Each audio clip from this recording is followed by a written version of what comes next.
नमस्कार दोस्तों। आज हम लोग देखने जा रहे हैं नॉर्थ अमेरिका के इस सीरीज में माइनिंग ऑफ नॉर्थ अमेरिका। तो जो माइनिंग है नॉर्थ अमेरिका का, आप देख रहे हैं नॉर्थ अमेरिका ही है। अब यहाँ पर माइनिंग का सिचुएशन क्या है, हम पूरे मेक्सिको से लेकर के ये पूरे कनाडा के नदर्न पार्ट तक देखते हैं। तो सबसे पहले 3 टर्म आप समझें।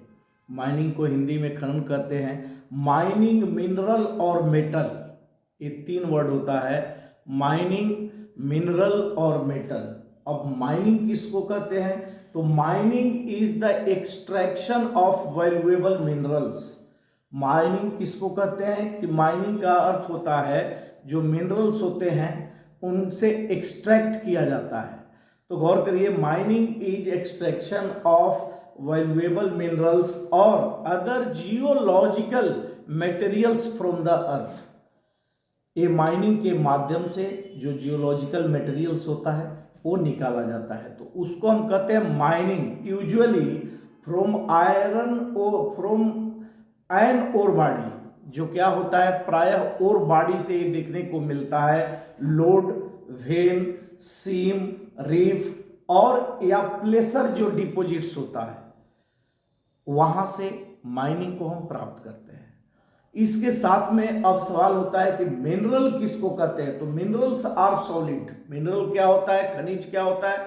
ये सॉलिड होता है। Naturally occurring in organic substances, जो प्राकृतिक रूप से अकार्बनिक पदार्थों के साथ क्या होता है, जुड़ा हुआ होता है।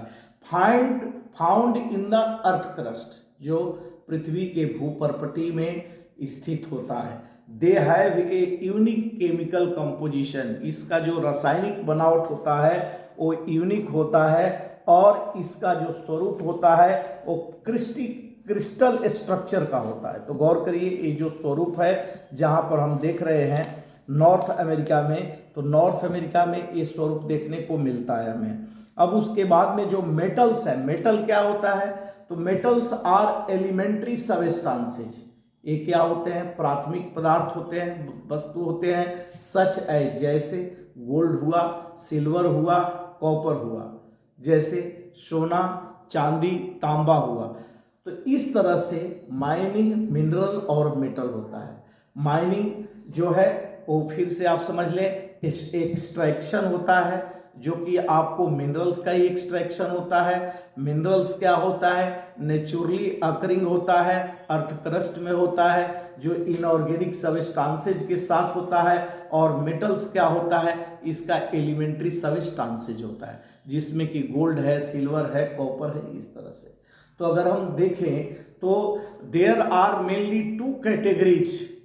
ये 2 इसकी श्रेणियां होती हैं, जो कि मेटलिक मिनरल्स और नॉन मेटलिक मिनरल्स के नाम से जाना जाता है, जिसे हम धात्विक खनिज और अधात्विक खनिज के नाम से जानते हैं।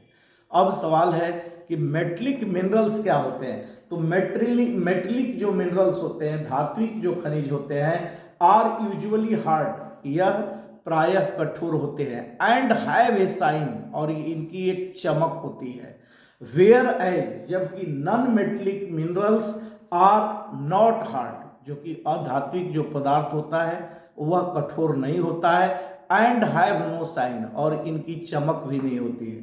तो मेटलिक जो मिनरल्स होते हैं इनके अंतर्गत कौन कौन आते हैं? धात्विक खनिज के अंतर्गत तो आयरन है, कॉपर है, और इसके बाद बॉक्साइट है और टीन है। ये मेटलिक मिनरल्स कहलाते हैं।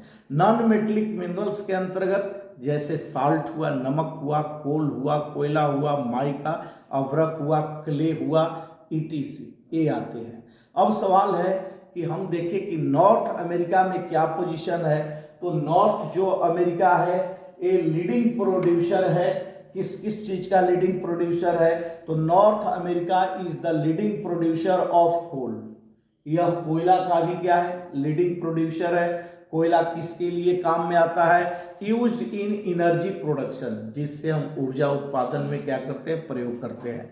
अब सवाल है कि नॉर्थ अमेरिका और किसका प्रोड्यूसर है? बॉक्साइट का प्रोड्यूसर है। इसका प्रयोग किस में हम करते हैं? यूज्ड टू क्रिएट एल्युमिनियम, जिससे हम एल्युमिनियम के बनाने में प्रयोग करते हैं। तीसरा नॉर्थ अमेरिका किसका है?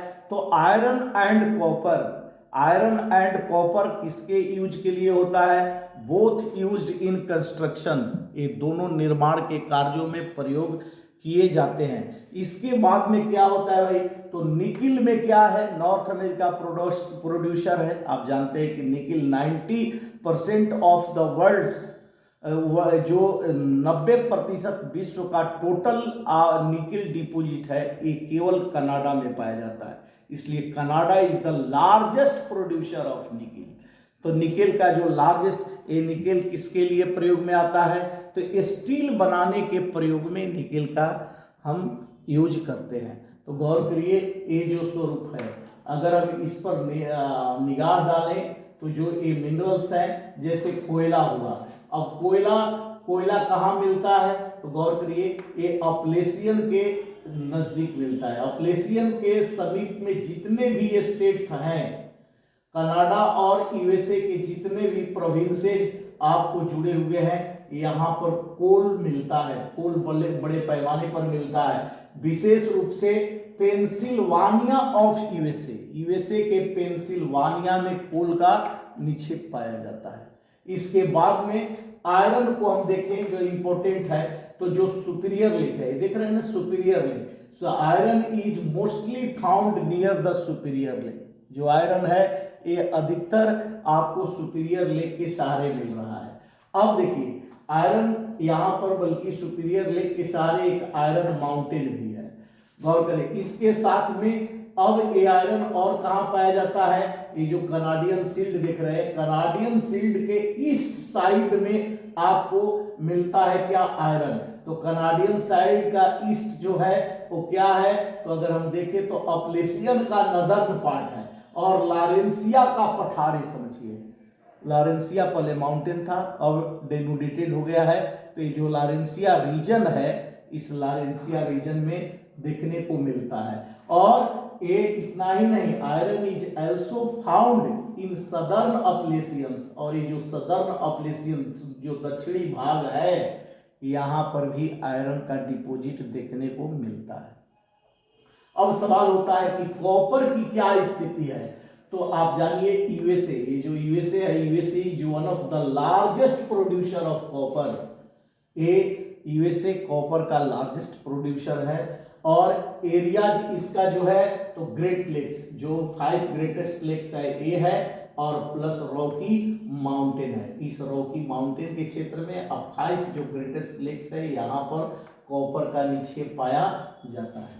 अब इसके बाद में हम सिल्वर पर नजर डालें, तो सिल्वर में मेक्सिको, ये देखिए मेक्सिको है, जहां पर कि हमने पिछले वीडियो में बताया था कि ये नेचुरल बाउंड्री रियो ग्रांडे बना रही है, ये पॉलिटिकल बाउंड्री है यूएसए के साथ। तो जो मेक्सिको है, Mexico is the world's largest producer. ये सिल्वर का वर्ल्ड का सबसे बड़ा उत्पादक देश कौन है? मेक्सिको है। और मेक्सिको में सिल्वर से ही संबंधित एक माइन है, जो कि वर्ल्ड का लार्जेस्ट सिल्वर माइन है। ये गौर करें, ये वर्ल्ड का लार्जेस्ट यहाँ पर है, ये वर्ल्ड का लार्जेस्ट सिल्वर माइन है, जिसका नाम है चिहुहुआ। चिहुहुआ कहते हैं, जिसको हम कहते हैं चिहुहुआ। ये वर्ल्ड का लार्जेस्ट माइन है। इतना ही नहीं, यूएसए और कनाडा भी, गौर करिए, सिल्वर के लार्जेस्ट प्रोड्यूसर कंट्रीज में से एक है। यहाँ पर भी सिल्वर का उत्पादन होता है। अब सवाल होता है कि गोल्ड का सिचुएशन क्या है? तो ये जो कनाडा है और यूएसए है, ये गोल्ड को प्रोड्यूस करता है, और जो इसका माइनिंग सेंटर है वो रॉकी है। तो ये यहाँ पर रॉकी से ये गोल्ड प्राप्त किया जाता है। अब निकेल है, तो निकेल में आपको हमने बताया कि निकेल में 90% ऑफ द वर्ल्ड, एक कनाडा जो है निकेल का उत्पादन करता है, इसलिए वर्ल्ड का ये लार्जेस्ट प्रोड्यूसर है। इतना ही नहीं, ये लार्जेस्ट प्रोड्यूसर किसमें है? तो एस्बेस्टस में है। एस्बेस्टस में भी कनाडा क्या है? वर्ल्ड का लार्जेस्ट प्रोड्यूसर है। इतना ही नहीं, जिंक में भी है, जस्ता में भी है, और प्लेटिनम यहाँ बड़े पैमाने पर उत्पादन किया जाता है। तो इस तरह से ये जो कनाडा है, ये मेन नीचे जो डिपोजिटिंग एरिया है, डिपोजिटेड एरियाज, एक कनाडियन शील्ड है, एक काफी कनाडियन शील्ड, मतलब this place is the main centre of the deposition of the minerals. ये जो मिनरल डिपोजिटेड रीजन्स है ये काफी ही सिग्निफिकेंट है, अत्यधिक महत्व का है। इसलिए कनाडियन शील्ड जो है आप जानते ही हैं कि यहाँ का 235 जो यूरेनियम है, जो कि भारत में इसका भी प्रयोग किया जाता है। तो इसलिए चाहे यूरेनियम हो, चाहे प्लेटिनम हो, चाहे निकेल हो, ये सब में कनाडा का ये जो क्षेत्र है, यहाँ इस क्षेत्र में भरपूर मात्रा में सफिशिएंट उसको कह लीजिए कि पर्याप्त मात्रा में जो एक्सपोर्टिंग कंडीशंस होता है, एक्सपोर्ट करता है। कंज्यूमिंग के बाद में एक्सपोर्ट की स्थिति इसकी बनी हुई है। इसके बाद में अगर हम देखें तो जो ये कोबाल्ट है, तो रेडियम है, कोबाल्ट और रेडियम में यूएसए भी क्या है, प्रोड्यूसर है। लेकिन यूएसए जो प्रोड्यूसर है वह आपको कंज्यूमिंग और एक्सपोर्ट का थोड़ा सा स्तर है। लेकिन जो कनाडा का स्वरूप है, ये कनाडा का ये वर्ल्ड का सबसे अत्यधिक एक्सपोर्ट करने वाला कंट्री है। तो इसलिए यहाँ पर माइनिंग सेंटर्स हम देखते हैं। माइनिंग सेंटर्स में और मेक्सिको का मुख्य रूप से सिल्वर में स्थान है। तो इसलिए ये इतना आप माइंस को देख करके जाएंगे। पेंसिल्वानिया जो यहाँ का क्षेत्र है, आप पेंसिल्वानिया को याद रखेंगे कोल के लिए, ठीक है। और आप कॉपर में आप जानते ही हैं, तो कॉपर में ग्रेट लेक्स का एरिया है जो ये जानेंगे। आयरन में सुपीरियर झील केवल ये देखेंगे। और गौर करिए जो निकेल का है, यूरेनियम का है, रेडियम का है, प्लेटिनम का है, ये सारा निक्षेप कनाडियन शील्ड्स का है। इसलिए कनाडा इसमें क्या है, अग्रणी है। तो ये आपके दिमाग में रहना चाहिए, इतना हमेशा बनाए रखेंगे तो ये किसी भी एग्ज़ाम में आपको कंपैरेटिव स्टडी, कंपैरेटिव जो क्वेश्चंस होते हैं तुलनात्मक रूप से जो पूछे जाते हैं उसको फाइंड आउट करने में सुविधा मिलेगी और ऐसे भी आपकी पकड़ मैप पर बनेगी। तो धन्यवाद दोस्तों। फिर हम लोग इसके बाद में ड्रिलिंग को देखेंगे और इसके बाद में इंडस्ट्रियल सिटीज़ को देखेंगे। तो फिर हम अगले वीडियो के साथ आते हैं। आप मेरे चैनल को ज़रूर सब्सक्राइब करिए, जो नीडी लोग हैं उनमें विस्तार करने का प्रयास करिए और आप को इंतज़ार थोड़ा सा करिए। बाकी और सारे वीडियो आपको within very short span of time these will be delivered, ये आप तक पहुँचेंगे। चाहे either you people are living in farthest regions, चाहे जितना दूर रह रहे हों वहाँ तक ये ट्रेवल करेगा। तो आप इस तरह से अगर बेल आइकन बजाते हैं तो बेल आइकन के माध्यम से ये आप तक वीडियो पहुंचेगा और इसका आप फ़ायदा ले सकते हैं। आप कमेंट जरूर करें, कमेंट के माध्यम से हमें क्लियर होगा कि आपको कहाँ असुविधा हो रही है। चूँकि बड़ा वीडियो नहीं बना रहे हैं, बड़ा वीडियो बनाने से दिक्कत हो सकती है। ऐसे बाई छोटा छोटा वीडियो से आप अपने समस्या को, आप अपने प्रॉब्लम्स को, आप अपने नॉलेज को एक क्लियर कर सकते हैं। तो गौर करिए, एक बाई एक करके आप इसको तैयार करते हुए चलिए और फिर अगले वीडियो का इंतज़ार करें। धन्यवाद।